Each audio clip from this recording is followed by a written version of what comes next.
Hello everyone, my name is Tang Zhang, and this is my screencast for my instructional design for Information 250.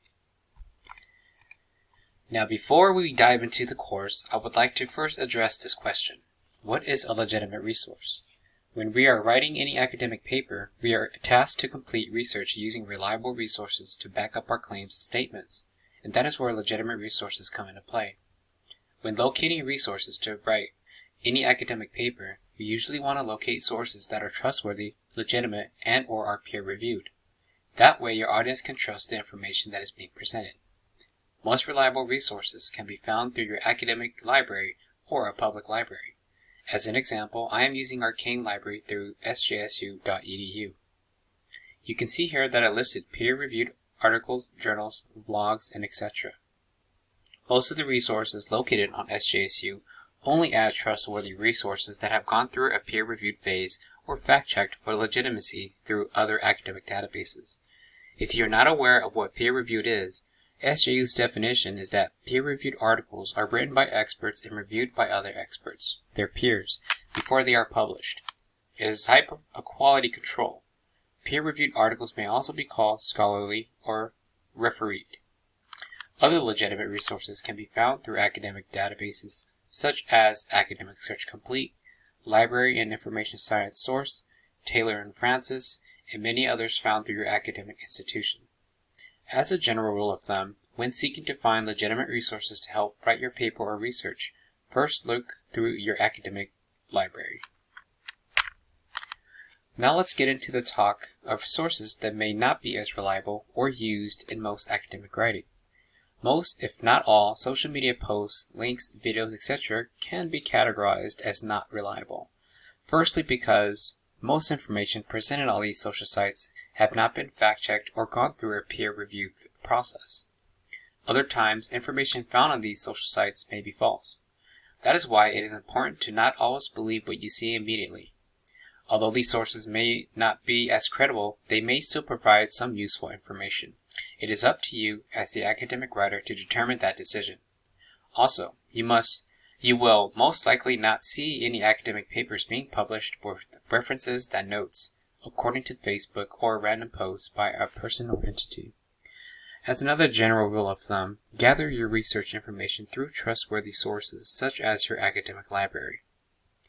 Other non-reliable resources can come from social news aggregation websites such as Reddit. The posts on these pages can be generated by anyone, and although some posts may seem helpful or useful, it is always best to turn to your academic library for your research needs. Okay, let's get into the course for reference or resource referencing 101. Most of today's decisions is based on our ability to assess information. Everyday life decisions are influenced by some other source that we may not be even aware of, and these influences come from a variety of means such as the internet, word of mouth, social media, television, etc. Being able to identify a credible source will provide learners with the valid information they need to make their decision.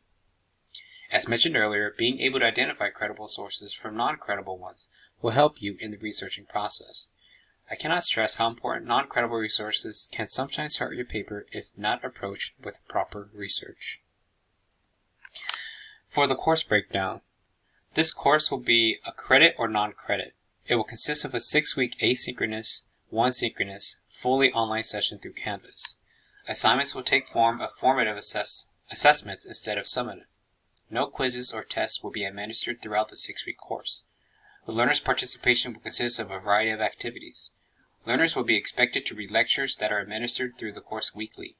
Video reviews will also be an activity that learners must complete as a process of taking digital formats and interpreting them.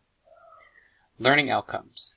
Students will be expected to conduct research for evidence to support knowledge, evaluate and identify the reliability and credibility of online sources, validate familiarity with evaluating information, and differentiating between credible and non-credible resources. Upon completion of the course, learners will be asked to complete an online evaluation of the instructional unit and include how satisfied they were with instructions and their level of confidence in their ability to independently identify credible sources in the future. How likely will the learners recommend this course to others?